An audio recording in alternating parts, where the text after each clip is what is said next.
Welcome to the Consummate Athlete Podcast, where we explore what it means to be a well-rounded, happy, goal-crushing athlete. Every week, myself, sports journalist Molly Herford, and cycling coach and kinesiologist Peter Glassford interview experts and chat through all of your training questions. We're excited to have you along for the ride. Hello. Welcome back to the Consummate Athlete Podcast. Peter, how's it going? It's going well. Yeah, we've been rolling along here. Summer is here, it seems like, so that's good. The risk of winter is less. Definitely, yes. I'm not expecting snowstorms, although the constant threat of rain is a little bit annoying. Well, there you go. That's the weather update. Yep. No snow, threat of rain. Anyway, this week on the podcast, we have my friend Lindsay Cortes. She is a sports dietitian, RD, host of the Female Athlete Nutrition podcast. And I was actually on her podcast back in February, so we'll link to that episode in the show notes.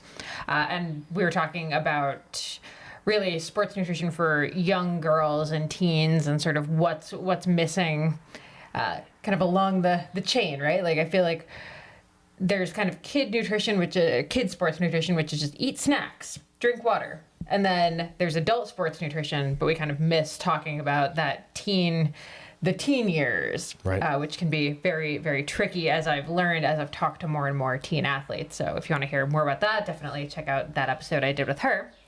But what we talked about for this episode was a lot of stuff around RED-S and low energy availability, LEA, which is another acronym that's been popping up a lot lately. I don't know if you've noticed that, but no, it seems to be a little bit. I think it's because RED-S, so relative energy deficiency in sport, is a very big deal. Like, it's a pretty critical situation, whereas LEA is kind of that precursor to it, so you're not quite in.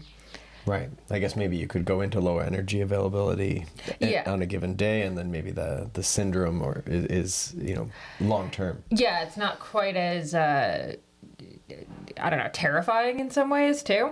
So I think it is like a bit easier to talk about, a bit easier to hopefully catch early, rather than getting all the way into RED-S territory. So that's a lot of what we're talking about today. And I'll just add, before anyone who's listening to this that thinks that this isn't for me, this isn't about me.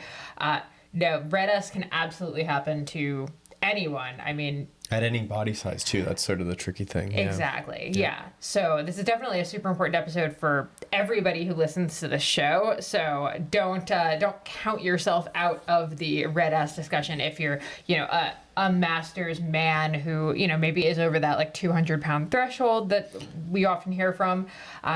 That you could very easily still be in that relative energy deficiency. Mm-hmm. Yeah, and that relates to sports performance. It relates to health. The Masters man example. The Masters men. I always joke that it's not like everything is for them already, but often turns them away from paying attention to things like this, right? And it is that group that's trying to stave off middle age weight gain or something like that. But then they're also finding their performance and their power is coming down. Maybe issues around testosterone or libido or these types of things that can be related to that. And then the tricky thing with all this is you could be cutting all these, having the low energy availability, but then also seeing a weight gain as the metabolism sort of, shuts down, and hormonal dysregulation. Which is just so painfully ironic and upsetting. Right, for everyone involved, or it could happen to anyone, but this is sort of the messy thing to untangle, and that where an RD could certainly be of good use as you're trying to work through that, versus going down another fad diet or restricting even harder or whatever. Yeah, and I mean, you've even really found a lot of this. It's wild. Yeah, this fueling stuff is just great. Yeah, as it turns out. Fueling appropriately. Just recently, we did this big bike packing, and I had great energy throughout the day, and a lot of it was coming to terms with, there's a bunch of sugar powder that, is coming in. Mm-hmm. Yeah. Exactly. All right. Well, before we start talking too much about this, let's get into this episode with Lindsay. Definitely check out, again, the Female Athlete Nutrition podcast. She has a ton of resources also over at riseupnutrition.com, to make sure you check out all of those after the episode. Enjoy. All right, Lindsay, welcome to the Consummate Athlete podcast. I am so excited to have you. Thank you, Molly. I was thrilled to connect with you a couple months ago and have you on my podcast, which was amazing, and super excited to be here and do this for you. And I know we're going to have a great conversation. Yeah. Okay. Well, let's start with just kind of giving everyone a bit of your bio. I mean, we have the Female Athlete Nutrition podcast, but also let's talk about like give us a quick rundown of your history in sport, how you got into, Yeah. being a dietitian, all the things. Yeah, sure, sure. So yeah, I mean, just as a kid, I was an athlete. I feel like I did all the sports, basketball, soccer, skiing, gymnastics was my main sport, and then track and field as well. And it was funny when I was looking into like college and what I wanted to study, I was looking into like sports program, kinesiology, physical therapy, and like nothing was really like because sports was kind of like what I was interested in, and yet to study it didn't interest me. And it was my mother who pointed out to me, like, hey, you're pretty good with like your diet as it related to like what I ate before a gymnastics meet, Mm. and like just kind of being a little particular, which we can get into the good and bad of that later Yeah.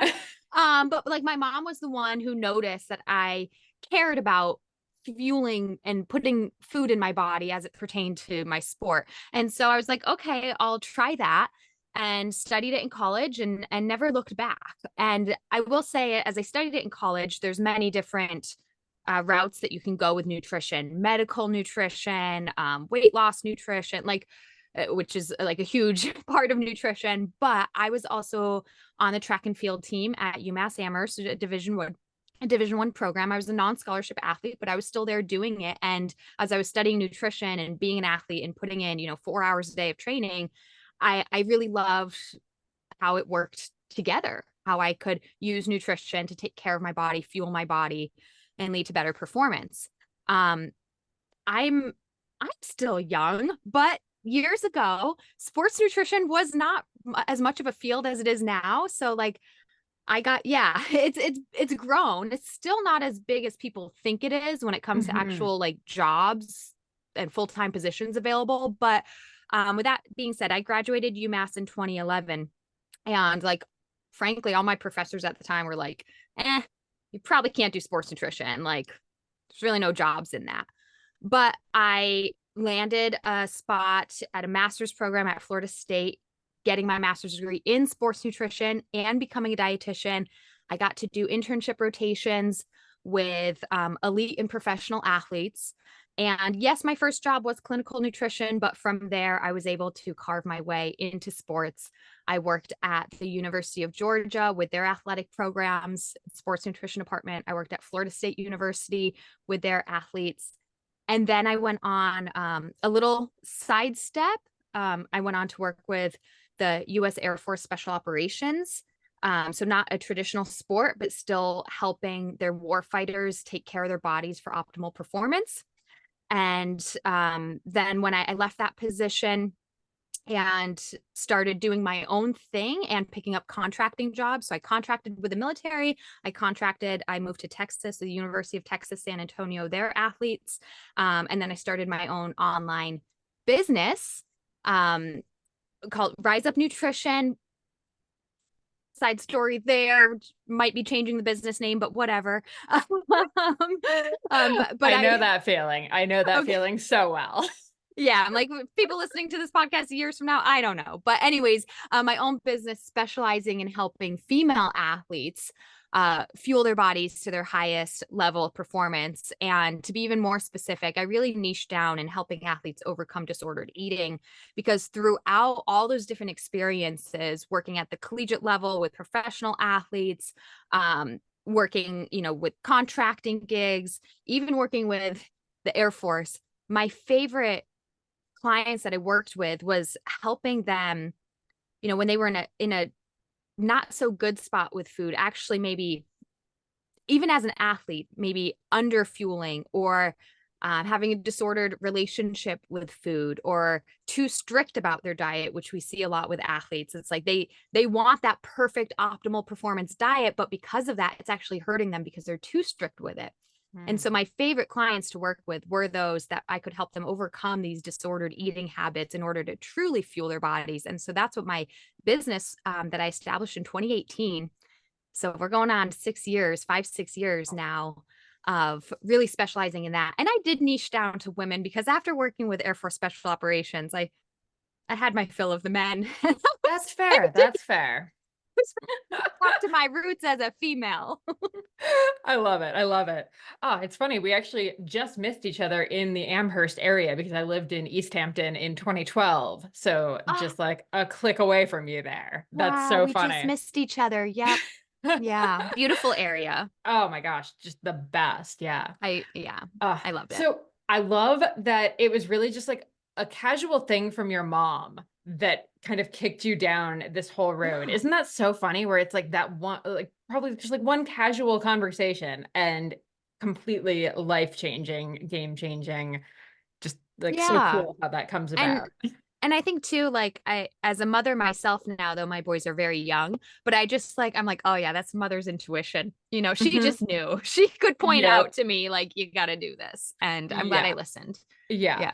Yeah. And okay, so the disordered eating in female athletes, your site on the front page, one of the stats you put is up to 45% of female athletes engage in some form of disordered eating. I mean, holy crap. So, Yeah. and I think a big part of that, probably to what you were just saying, is that it's not necessarily intentional. Like some of the time, absolutely, but I think a lot of the time it is we're assuming we're doing the right thing. Because Yeah. we read an article or we saw a TikTok at this point. I don't know. How Hmm. are we getting our information?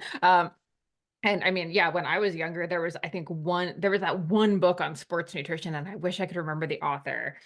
Nancy something maybe. Nancy Clark. Yes, Nancy that's Clark. it. That Yes. was the sports nutrition book. That was the sports nutrition book. That Just was the sport. And she was the sports dietitian, which is yeah, why all my mentors were saying, no, no, no. Nancy does that. Nobody else does that. yeah. Which is so funny now because you're like, wait, sport. Like that was it. It was just this is Yeah. the one book. It didn't matter what sport you were doing. Like All sports. Yeah. marathon, soccer, swimming. This is Yep. the book. This has all your answers, which is hilarious. Yes. Um, Yeah. so, I mean, let's talk. Yeah, like why? How does it happen that so many of us end up in these bad eating patterns or Yeah. dangerous eating patterns? Yeah. So I'd like to start just differentiating. There is a difference between an eating disorder and disordered eating. Hmm. Though there's also a lot of overlap. And I do believe that somebody who has disordered eating might develop into an eating disorder. And same way, sometimes we want somebody with an eating disorder to shift kind of, in a sense, almost downgrade to disordered eating, and then Right. we improve from there, right? Either situation is not ideal. It's not normalized eating. And this is also difficult. There's not a way to define normal eating because, if you don't like potatoes, like that's fine. You don't have to ever eat potatoes in your life. Like we all have individual preferences. We all have different needs. So it just like there's no one way to define normal eating. Mhm. However, when it comes to an eating disorder, that is a clinically diagnosed. We have bulimia, we have anorexia. Though it gets a little more confusing than that, we have eating disorders not otherwise specified. We have binge eating, night binging, eating disorder. So there's a variety, and there are some kind of clinical markers to analyze if it is an eating disorder. And I'll also say eating disorders can happen for 1,000 different reasons and sometimes no reason at all. However, it is when there's clinical manifestation in whether it be your health, your lab work, something like bulimia, we can have electrolyte imbalances. The same thing with anorexia. We have severe malnutrition, regardless of body weight, just malnourishment. Whereas disordered eating, you may or may not have some of those clinical manifestations. Disordered eating might be like, okay, my blood work is good. My body is performing well, but mentally, I'm constantly obsessed with food. I have a list of eat this, not that. It's very restrictive. It interferes with my social life. I don't feel comfortable traveling, getting on a plane because I don't feel comfortable with airport food. That causes anxiety and stress in my life. So it's disordered eating is when your behaviors, thoughts, and actions around food make life difficult, frankly. Which is so sad because as you're saying that, all I can think of is how many articles exist that are like top 10 ways to like get through the airport without gaining weight or like, Yeah. right? Like what you're saying Yes. is essentially just you've bought into diet culture almost, which is Yeah. so sad. Like you've internalized all of these diet culture, like buzz clicky articles, and Yeah. that's how your brain functions now. Absolutely. And that's why when we say up to 45% of female athletes engage in some form of disordered eating, now that makes sense. Oh, that's really easy to do, frankly. It's not healthy to do, it's not right to do, but it is quite easy to do because our culture and society um praises and glorifies and promotes a lot of disordered behaviors around food. We live Mhm. in a society that's constantly promoting to eat less, exercise more. That is, for the most part, the opposite of what most athletes need to do. They're already exercising a ton, they need to rest more. And they're already, as an athlete, they're already in tune, usually, not for everybody, but they're usually already in tune with health on some level. They actually need to eat more to fuel their performance, not eat less. We're Mhm. living in a culture that is obsessed with the idea of weight loss. And as a dietitian that has worked in different realms, I understand the need to educate some people like, okay, we shouldn't be having Coke and Cheetos every single day. For I breakfast. Yes, for breakfast. You like I understand the need for some basic education of like health concepts, but when you take that into an athlete, not every athlete is the same. So some of this is generalizing, but somebody who's determined, driven, willing to do anything, somebody who's coachable, coach tells you to run, you know, 10 by 400s at this pace, you're going to freaking do it. So if somebody tells you don't eat Cheetos, now they're like, I'm never going to eat Cheetos. And they take it to the extreme. Mhm. So many athletes are extreme. That's how they find success in their sport. But that extreme mentality can hurt them when it comes to food. We need to loosen it up a little bit. We need to have a slice of cake. We need to have Cheetos every once in a while. Mhm. Um, and so I'm going on a bit of a tangent here, but there is a lot of overlap between diet culture, disordered eating, and eating disorders. So it can be kind of difficult to differentiate the two. And I also, I mentioned eating disorders have clinical manifestations. I mean, disordered eating can eventually get to that as well. Um, and we think about it, especially in the realm of sports, you so often have an athlete that is the quote picture of health on paper. Um, but it's like, ooh, but I'm not recovering, but I've got these repeat injuries. And that is a physical manifestation of improper nutrition. Oh, why is my iron always low? Why do I always have to take an iron supplement? How come I've had 3 injuries in the past year and I just feel like I'm never recovering? How come I can crush my workout, but I don't have enough energy to stand up and make myself a meal, later in the day? Like that fatigue, that lethargy, like those are physical manifestations of disordered eating as well. And we see that, that's my biggest thing with athletes is like, this is hurting your performance. This is hurting your health. Mhm. Even if it's not quite as obvious as, somebody with bulimia and things like that. Might not be as obvious. And um, with that being said, there are plenty of athletes that also struggle with clinically diagnosed eating disorders as well. Mhm. And again, some people unfortunately get stuck in this cycle of like, this is maybe why, like, I have to control my food in order to perform well. And going on a bit of a rabbit hole here, but there's so much No, overlap. yeah, I think this is such an important thing. And it's something I've talked to a lot of people about. I think the other problem too is a lot of the times there are a lot of these athletes that have had their best performances, Yes. unfortunately, whilst in the middle of having an eating disorder. And then later they Yeah. talk about it, and that's great. But the problem is the unfortunate message is like they won the races while they were Yeah. dealing with the eating disorder. And what I'd like to say to that is they would have won the races had they not been dealing with the eating. So they Yes. might have even done better than that, but we just don't have that proof because, life takes its course, but we want to be real careful not to draw an association between, just because two events happened at the same time is not a direct correlation. And what I really love to see, it's difficult just because life goes on, goals change and all that. But I love to see when an athlete does recover, get healthier, and is actually better and stronger on the other side. We do have many, many examples of that. But you can also understand that, oh, like I struggled with an eating disorder when I was a college athlete. And then after college, like I just like decided not to continue sport anymore, and that's okay. But so their brain is still associating I was my best, during that.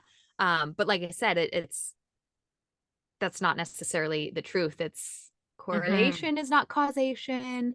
So yeah, absolutely. The other thing I wanted to quickly click on is, I think what's maybe difficult about disordered eating, and maybe you can speak to this, is the eating disorder, you're right, is clinical, which means it's often a lot easier to actually, like, if you have health insurance and stuff, get diagnosis, get help. Disordered eating, I think, is not to say that it's easier or like harder or easier, but I think it is like more insidious because you're often out of pocket to cover help with disordered eating, at least at first. 100%.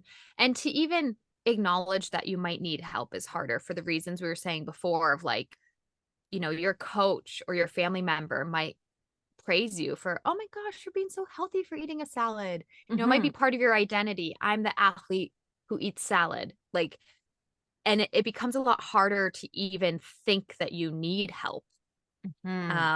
So that realization that you might need help, or that this might be unhealthy, that this might not be right, that this might not be optimal, is difficult. And then one step further is, finding somebody to understand that, getting financial assistance. It might be out of pocket more. Because I do, like, for me as a dietitian to bill insurance, I need that medical clinical diagnosis. Well, if we don't have, you're air quote healthy person.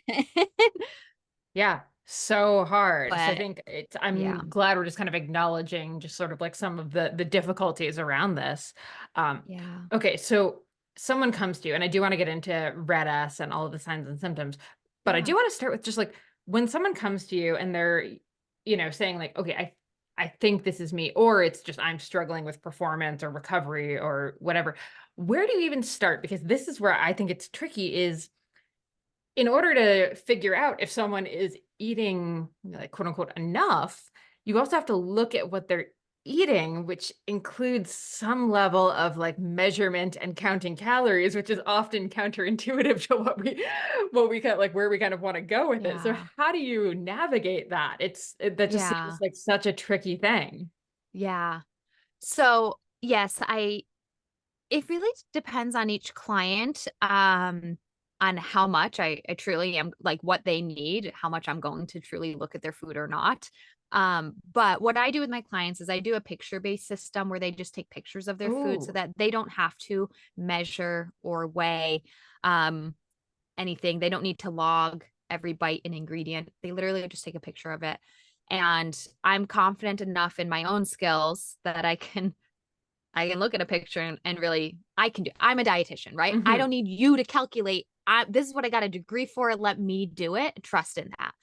And, I can, through my platforms and apps and website that I have, like, I can communicate back to a client if it is a bowl of yogurt and I'm like, okay, is that Greek yogurt? Is that flavored? Is it full fat? Is it non-fat? Like, I can ask those questions to get more clarity on those things. But I don't want them, I want it to be easy for them. Take a picture, be done with it.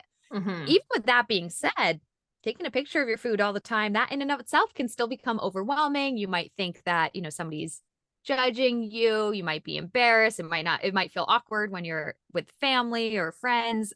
So we don't do it all the time. I will have a conversation with a client. Maybe we've had sessions for the last 2 weeks in a row. And then I'm like, you know what? Let's take some food pictures for like 3 days, just so I can get an understanding of where you're at. And then I come back to them with helpful feedback on it, so that they know, like, okay, my 3 days of tracking my food was worth it. I've got some good feedback. We worked through it. And then I give them time to implement my feedback. So if it's, you're doing really great with breakfast now, but I've noticed, like, our afternoon snack, like, sometimes it's hit or miss, like, that's our goal that we work on. And so that's what, it is tricky. I think when it comes to things like logging your food, for a lot of people, logging every bite of food that you eat or counting calories or macros can be a form of disordered eating. And so I don't want to promote that more. However, there's a big population where tracking calories or macros or tracking your food is also a really great learning tool to bring awareness to what you are eating. For sure. And I think innocently, a lot of people start that way. They're like, you know what? I need to improve my diet. Let me download one of these apps. Let me track my diet. And it's insightful in the beginning. Oh my gosh, I had no clue I wasn't getting enough protein. Now, if you have no clue how many calories you're eating, you have no knowledge about it, tracking your diet might open your eyes. Oh, but now what you need is you need good, solid education and guidance. Okay, I'm eating X amount. I should really be eating Y amount. How do I get from X to Y? That's where things go wrong. Yeah. Yeah. Or if the app itself has those stupid, red, green light, like red, you're over your limit of this app that doesn't know you, doesn't know you're an athlete, doesn't know your needs, doesn't know that in addition to your workout, you had a job where you were physically on your feet all day. It doesn't know that you're sleep deprived, whatever. It's like, it doesn't know you, doesn't know your history, doesn't know that you're struggling with lupus, doesn't know that you have celiac disease, whatever. Like, it does not know your specific nutrition. It's just doing the most basic calculation, height, weight, gender, age, the most basic rudimentary calculation, and giving you a number. I don't like when people go chasing that number or feel like, oh my gosh, I'm in the red, I did bad. When we start going down that pathway with the apps, like, now this can be absolutely become disordered, destructive, harmful. But if you're using it as a learning tool, like, and this I would recommend to people, if you need to learn nutrition, you can use one of these apps, give yourself a deadline. Like, say, I'm going to do it for a week to learn, and then step away from it and see if you can keep up the habits on your own. If you realize, well, I'm not getting enough protein, and then throughout the week you use your tracker to find out, like, okay, if I add Greek yogurt to my snacks on a regular basis, I'm reaching my protein goal. Oh, I need to make sure that I get, I need to have eggs for breakfast more often. The days that I had eggs for breakfast as opposed to the muffins, like, I did so much better. Okay, great. Now you've got some kind of behaviors and action steps. So step away from the tracking and just try and do those behaviors and action steps for a couple weeks. And so it can be a using tool. And ultimately, that's what I do for my clients too, except that I'm just doing it for them. So they don't even have to look at an app at all. Yeah. Yeah. It's funny. I feel like any woman who grew up in the early aughts can look at pretty much any food and probably tell you exactly how many calories are in it, because we grew up in the time of, like, I remember, like, having a book of, like, calorie counts on stuff. Yes, me too. What's it called? Like the Fat Secret or something. Like, yeah, I have them too. So many of those. Like, I can, like, look at an egg and be like, I know that is 70 calories and 6 grams of protein. Yeah. Like, that stuff lives rent free in my head. It does. And so it's funny because with my clientele, I say you're all mini dietitians already. Like, you're already halfway there. So I actually try and instill them to have trust in themselves. I'm like, if you already know it in your head, then why are we tracking it all? And the next thing though is getting people to not track it in their heads as well, because, and I'll speak to myself, I am a dietitian. Quiz me on any food, I'm going to be like spot on with calories and macros. I got it. But you've got, like, Google Glass that just, like, looks at the food and just, like, you see the nutrition facts just pull up. Well, yes and no, because here's the thing. I know that information, but I do not access it all the time. So far today, I've just eaten breakfast and coffee. At this moment in time, I have no clue how many calories or how much protein I've eaten. Give me another 35 seconds and I can figure it out for you. But I'm not actively thinking about that. And I think that is, like, the next step for people. It's like, okay, we want to stop using these apps, devices, or notebooks to write things down and track all the time. And then we need to get our mind to think differently about food. We don't want to think in numbers. We don't want to think in calories or macros. So one of the methods that I teach my clients in review is really thinking about what is food doing for your body. So as you're putting breakfast together, instead of having those Google glasses of the nutrition facts breakdown, it's, oh, I've got eggs for protein. I've got some cheese for calcium. I've got bread for good carbs to energize me. Let me throw in some blackberries for some antioxidants. And so we're thinking about what this food is doing for your body instead of just these arbitrary numbers. Mhm. And that's one way that we can train our brain to think differently about food. And then, you can be like me, now being like, yeah, I know that I'm confident that I got a balanced breakfast. At this moment in time, don't know how many grams of protein that I got this morning, but I know I've checked my box for protein. And so I'm good. Mhm. Does that make sense? Totally. Yeah. I love it. I love it. Yeah. Yeah. So I forget kind of how we got there, but it's retraining your brain to think about food differently. Yeah. Yeah. I love that. Um, Hmm. okay. I think we should segue here and talk red S quickly because I know that's a Yeah. big part of your practice. So give us just the quick, like, what is red S? What are our signs and symptoms? And I did have the question later, but let's do it now. We always think of like the female athlete triad and red S and stuff as like things that happen to elite athletes who are actually, like technically underweight. We don't think about it for like, quote unquote, like normal people. But Yeah. let's dispel that. So Sure. talk Yeah. me through. Reds, relative energy deficiency in sport. It's when you are not getting enough energy, you're energy deficient compared to the amount that you need for your sport or your exercise or your physical activity. So a lot of athletes come to me saying, I eat a lot of food.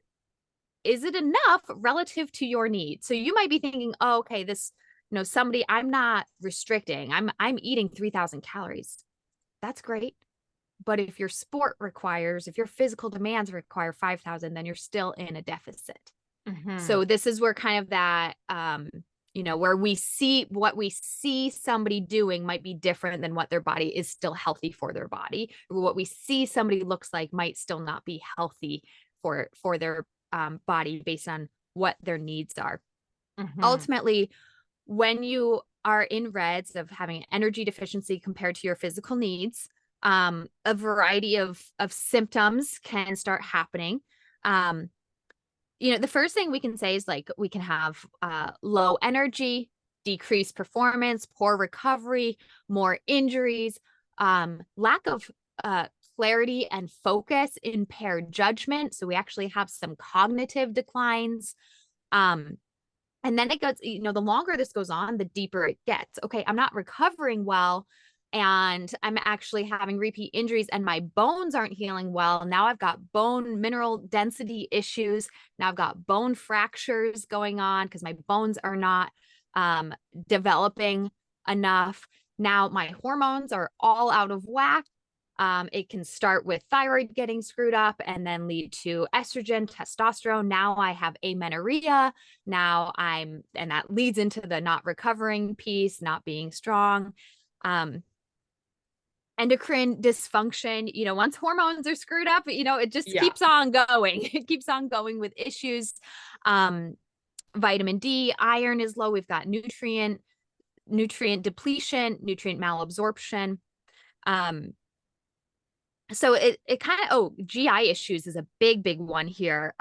Again, for a variety of reasons, but if you're not nourishing your gut enough, then your gut enzymes and probiotics aren't functioning well, and you actually have increased gut issues, which is a dangerous cycle because the more gut issues you have, typically the more people think they need to restrict their diet or they're fearful of eating. It's like, oh, I'm having all this bloating or diarrhea and thinking, okay, well, I should probably cut out dairy or I should cut out gluten or, I just don't want to eat before a race because I don't want to have Right. a problem. But it's truly the exact opposite. The reason you're having GI problems is because of malnourishment and reds, and eating is your answer to healing your gut. Restricting more is not. So GI issues is a big one. I And think too, when we say, sorry to cut you off, but when we say yeah. those hormonal imbalances, like it just keeps going, right? So like another thing that we see with female athletes is like, or actually with all athletes, but the female anatomy exacerbates this a little bit, but like urinary incontinence is something that can happen because our estrogen is low and our bladder lining is thin.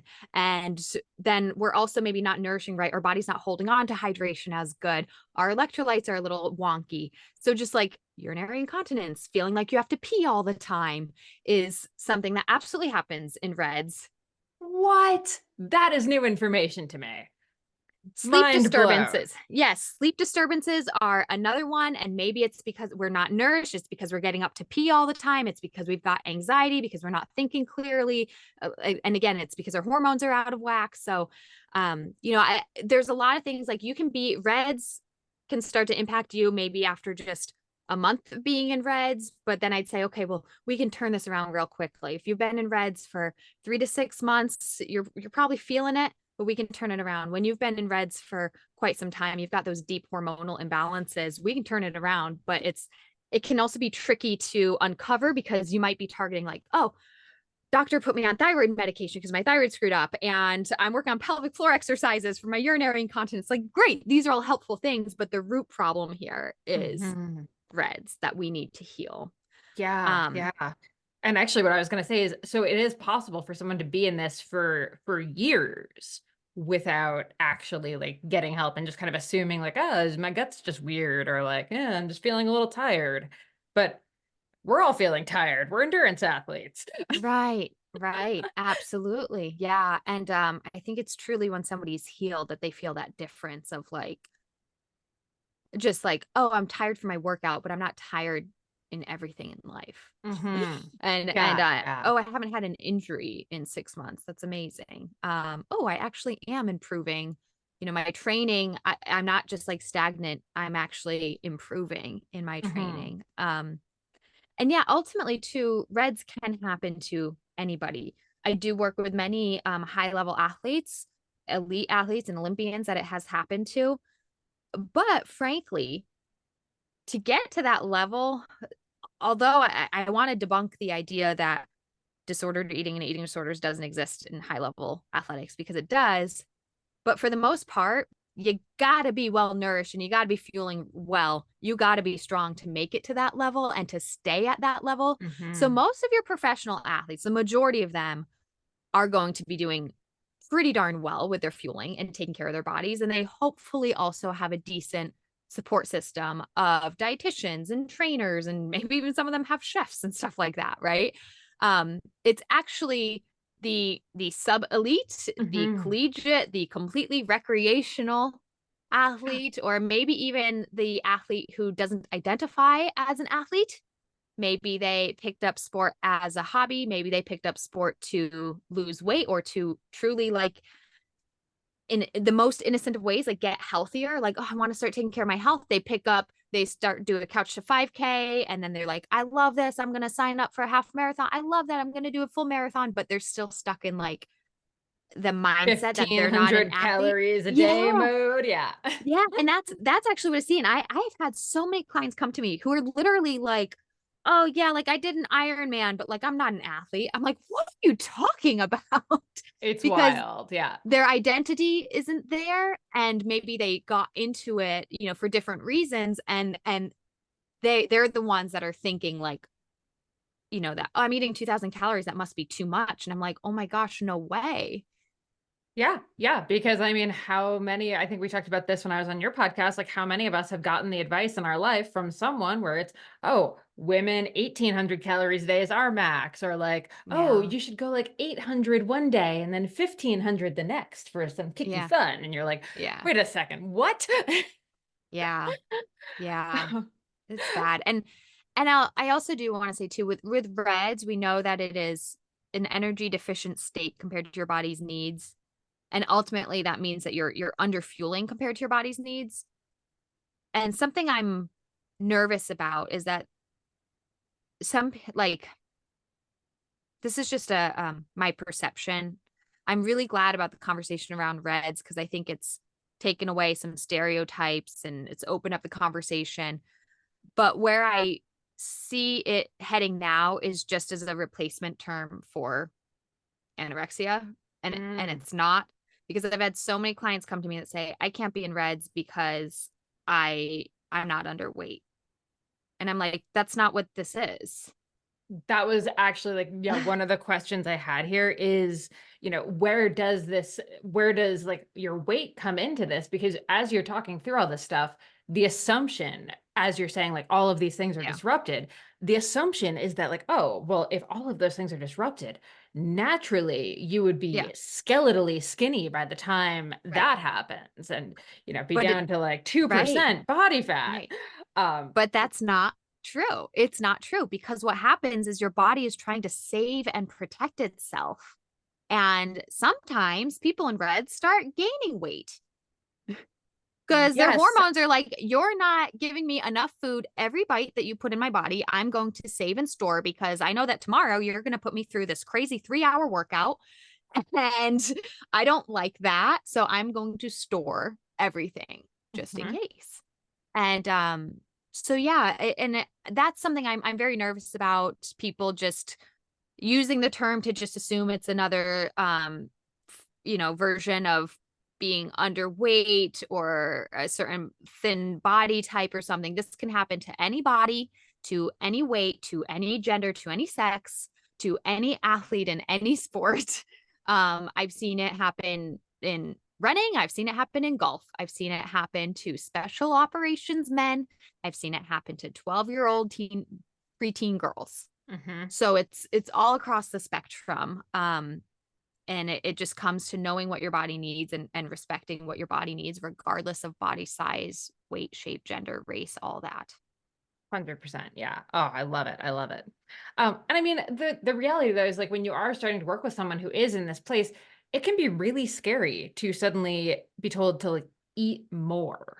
Yeah. So how do you like work someone through the idea that eating more may not like, I mean, it may not make you gain weight. It may not like change your body comp. It Yeah. may just make you a better athlete. It may improve your Right. body comp.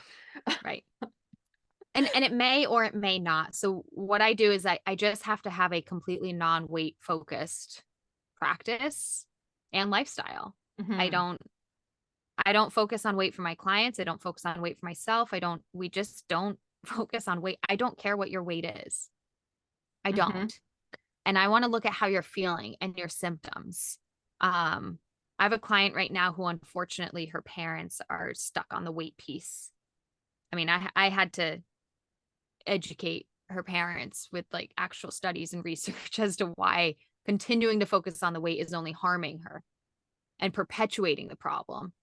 Um, Even if on paper I can agree from a like in this particular client, I can agree on paper it would probably look better if she weighed a little bit more. At the end of the day, I don't care what her weight is as long as she's performing well, has a healthy relationship with food, and for this particular girl, gets her period back. She's got blood biomarkers and hormonal issues. So once those are healed, I don't know at what weight that's going to come back at. I'm not going to Right. set a weight goal. This could happen at a variety of different weights. So let's focus on is she getting all her nutrition in? Is her period coming back? Is her blood biomarkers getting better? And how does she feel day in and day out? Mhm. And then whatever weight her body falls at that point, great. Yep. That's theoretically a healthy weight for you now because your body is functioning well. That doesn't mean that's the weight that's going to be healthy for you the rest of your life.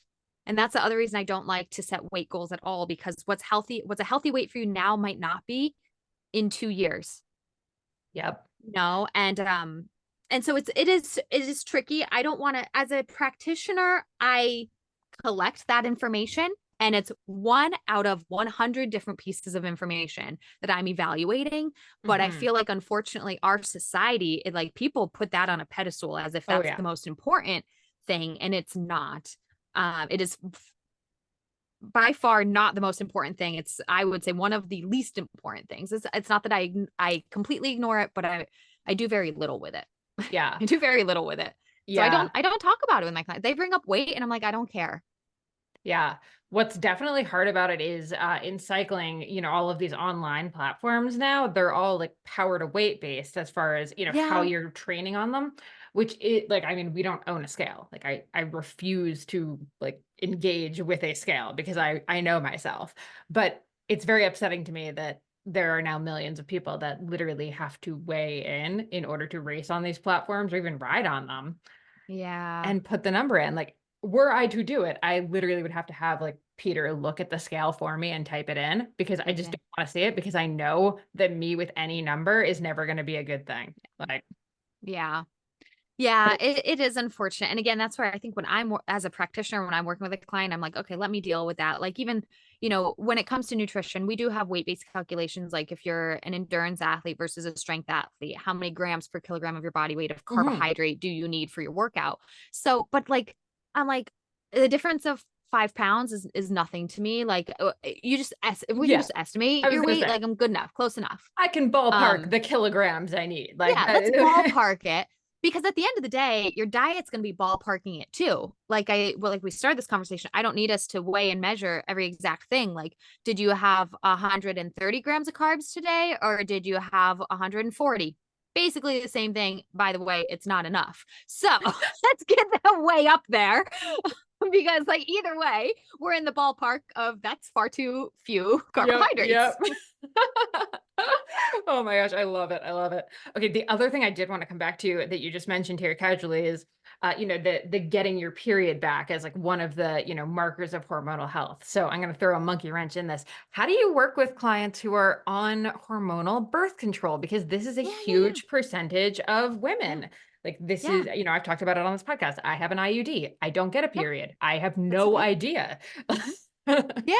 Well, there's plenty of other symptoms that we can track and look at. So if your period is only one, your period being there or missing, or your hormonal profile is only one of many different symptoms of reds and only one of many different markers of health. So and I'll work with people too, like with an IUD, you should theoretically still be ovulating. And there are ways that we can figure out if you're ovulating by Mhm. yeah, we can track that. We can get ovulation test strips. We can track discharge. So there's other ways to identify that.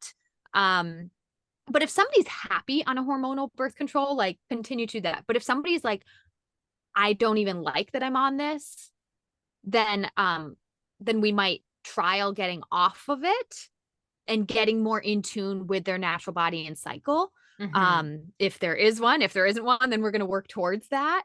So I've worked with both, but if somebody's happy, like this is working for me, this is my form of birth control, or this is like in my pet, like I had cysts and this really regulates me, like then we're going to stay on that and we're going to look at your performance, your injuries. Are you actually meeting your energy needs? How's your skin doing? How's that urinary incontinence doing? Whatever. We're going to look at everything else. Mhm. Um, and then there Yeah. are some clients that choose in this process that they do want to get in touch with their natural cycle Mhm. and Yeah. explore that and we get off of it.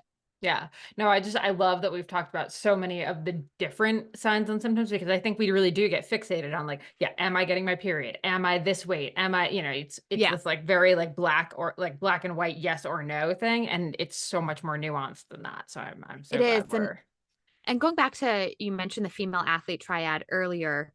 And I do support the research behind female athlete triad. I've got nothing wrong with the science there, but one of the issues with the female athlete triad is it is just pointing out three things. Mhm. Your hormonal function, focusing on do you have a period or not?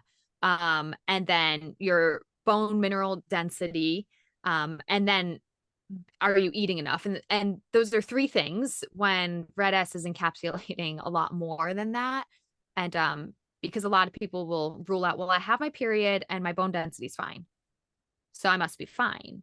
Well, no, you could still have reds. And also to share a little bit of my personal story, that was me. Um, I personally, for gosh, many, many years, I was on the birth control pill. I never had bone density issues. And so I would have never classified myself as having female athlete triad, Mhm. nor was I in a category of anorexia, nor I did not think I was underfueling. It did not look like I was underfueling. Everybody thought I ate great, but I can tell you now in hindsight, there was a period of my life that I was underfueling compared to my sport needs. My bone density was great because of how I grew up. My bone density was good, maybe genetics. I was a gymnast, whatever. And my hormones were, I don't know what they were because I was on birth control. Yeah. But I had other issues. I had GI issues. I had skin issues. I had a disordered relationship mindset around food for a little bit of time in my early 20s. I had fatigue. I had poor muscle recovery. I had low iron multiple time periods in my early 20s. And when I think back now, I'm like, I was strictly calorie counting throughout college and that it wasn't enough. I shared with you, I was, exercising 4 hours a day for a D1 program. I can look back now and say I was not eating enough, but I Yep. didn't know. I didn't know I Hmm. wasn't. Yeah. And it's amazing when you think about like Ironman training or, any ultra endurance, like the volume that you're training, it's actually hard to eat enough Sometimes. to like Yeah. maintain that. And yeah, for a lot of people. Um, Yeah. yeah, Especially with traditional, what people think is healthy. Like if you're trying to eat broccoli and quinoa all the time, it's gonna be really hard. But for if you're sure. comfortable, having a baked potato as a snack, and you're comfortable grabbing bagels more often, and you're comfortable drinking orange juice, then it's going to be a lot easier. But so Yep. many people, like, again, those traditional messages are like, don't drink your calories and like eat whole grains and eat more vegetables, which is generally decent advice. But when you're Ironman training or something like that, as you said, eating that way is going to be very difficult to meet your performance nutrition Mm-hmm. goals. Yep. I was so happy. I did a 20-mile run this weekend with a couple friends, and then we went out to breakfast afterwards. And in Ontario, or I don't know if it's Ontario or where, whatever the case, this restaurant had all of the calorie counts next to the meals. Yeah. And I was so jazzed that all of us were actually looking not for what was going to be like the least, But the but we were most. all like, what has the most calories? Like, what is the most Yeah. calories per Yeah. dollar? Yeah. I love that. It was Yeah. great.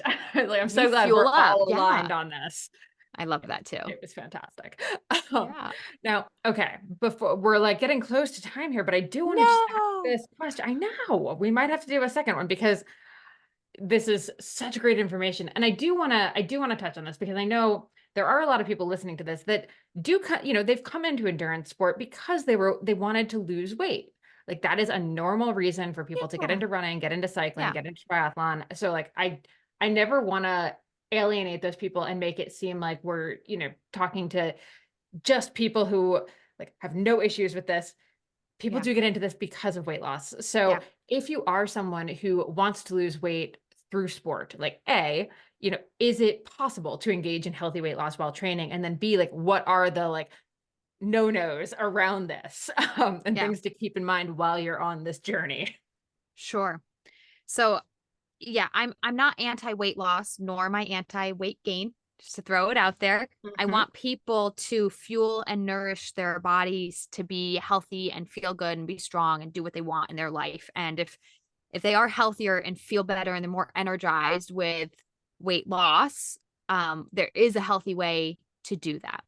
I would still strongly encourage you to find a purpose for your sport beyond just weight loss. 100%.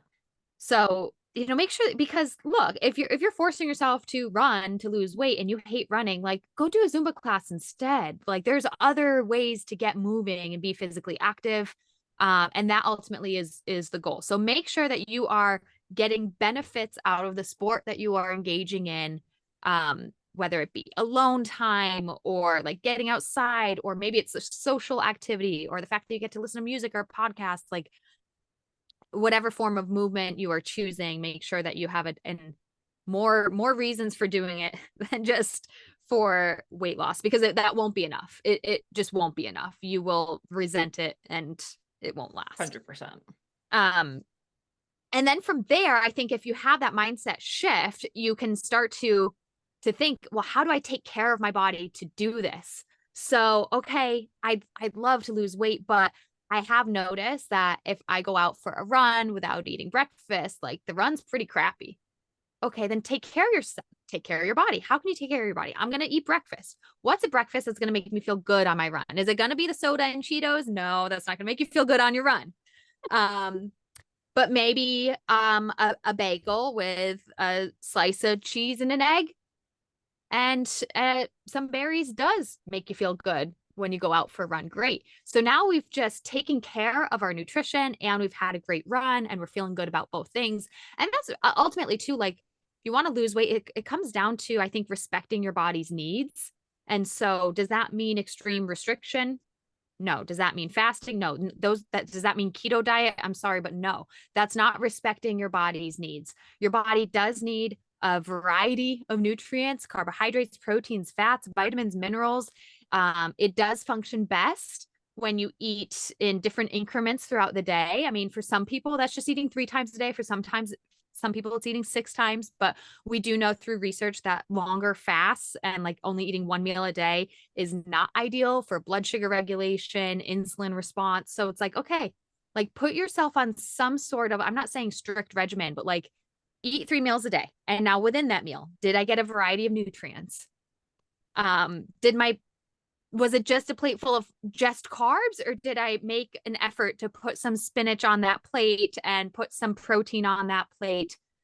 Like we have to put in that effort. I know some people are not educated on nutrition because our society hasn't educated people on nutrition, but if I'm being 100% honest, it's not that hard. I've got a degree, I've got a master's degree in it, and I'm telling you, it's not that hard. We have to ignore all of those crappy articles and BS saying eat this, not that, and just think I should have some protein, some vegetables, and some carbohydrate on my plate. Yep. And if you do that consistently, you will see results. And now if you've been doing that consistently, maybe it does come down to portions. And maybe we do need to get some education on what portion is best for you. Or there's another route to do this instead of just learning like, oh, like I should have 1 cup, not 2 cups, but truly listening to your body. Okay, well, when I eat 2 cups, I'm stuffed and I've gotten used to being stuffed. Is it okay if I'm just full instead of stuffed? Let me try a few meals, like just being full instead of stuffed. I don't want you to be starved. So many people go from like stuffing themselves to then being starving. And it's like, we just need to take like step back a scale, like just like a little notch. I don't want you to be starving and uncomfortable. However, it might take a little bit of relearning, like what your body needs with like your natural hunger and fullness cues. I love teaching people about their hunger and fullness cues, Molly, because so many people have no clue. Like, oh yeah, we know when we're starving, we know when we're stuffed, and we have no clue that middle ground in between. We have to learn that. And it's crazy because we all knew it as children. We knew, like, yeah, we just, and I, like I said earlier in the podcast, I have 2 young kids and one of them is 2 years old. And so like, yeah, like sometimes at dinner, he doesn't want to eat. He takes a few bites and he's done. And I know, I'm like, this is your favorite meal, but he's just like, no, I'm good. Like he just stops. And then other times he's like gobbling it all up. And I'm like, you're a machine. You're crazy. Like as children, they're really in tune. And throughout life as adults, we get confused with the eat this, not that mentality, the fear of fat, the fear of overeating, sometimes even people, food insecurity can be an issue. Like, I don't know when my next meal is going to be, so I'm going to eat all of this right now. That can be a problem. And you just can even see that during like an office day, right? Like I only have 15 minutes to like cram in lunch. Yeah, I'm going to shove it down. Yeah. Like, and yeah, you're just like shoveling in and then you're back to work and it just doesn't even register, right? Yeah. So I think so much with like getting back to your question of like, can we lose weight in a healthy way? I think being in tune with your body's needs. And this is one piece of intuitive eating. It's just one piece of it. That's a phrase that people throw around a lot. Intuitive eating, it's a process, but learning your hunger and fullness cues is one piece of it. And it really helps you respect your body's needs more. So again, how do we lose weight while engaging in physical activity in a healthy way? I want you to think about just respecting your body's needs. And you might need to learn that or relearn that, what that really means, but it's choosing foods that make you feel good, that don't make you starving, that don't make you stuffed. And you really have to pay attention to that, Molly. So this thing, people don't pay attention because we eat in front of the TV, we eat in the car, we eat on the go, we eat standing up. And it can be hard to carve out that time, say, I'm gonna make a meal, I'm gonna be intentional about my meal, I'm gonna sit down, I'm gonna eat it with as few distractions as possible. And so many people say, I don't have time to eat. I'm like, you know what? How long does it really take to eat a sandwich? 6 minutes? You don't have 6 minutes?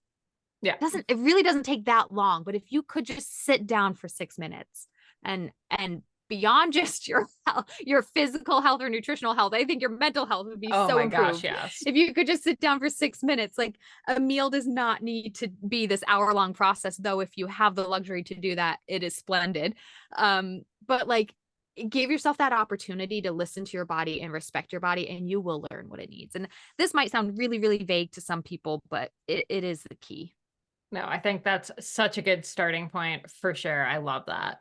Okay, before we let you go, tell everyone where they can find you, your courses, your offerings, your podcast, all of the things. Sure. So I am in a little bit of a transition mode with business. I first want to say that the thing that's going strong right now is my podcast, Female Athlete Nutrition Podcast. That is my specialty right now, is female athletes and nutrition, obviously. It's so good. Everyone should listen to that too. Follow along immediately. Yes. I got 2 young kids, and one of them has some medical needs. So I've had to slow down business. I'm working with only a select handful of one-on-one clients at the moment. But if you just want to follow my business, even as it's morphing, head to my website, which is currently riseupnutritionrun.com. riseupnutritionrun.com. You can get on my mailing list. That would be helpful to stay in touch. You can follow me on Instagram at female athlete nutrition, female.athlete.nutrition. Sorry about that. Gotta love the dots. Yeah, gotta love the dots. Kind of keep people updated there too. So and you can also just email me, lindsay.riseupnutrition@gmail.com. Ultimately, I really want people to continue to follow me. Business is morphing a little bit, but this is my passion, something I'm really good at. So at this moment in time, we're recording in March 2024. Things are a little bit slow, but I'm keeping the podcast going because I like podcasting. I like talking about it.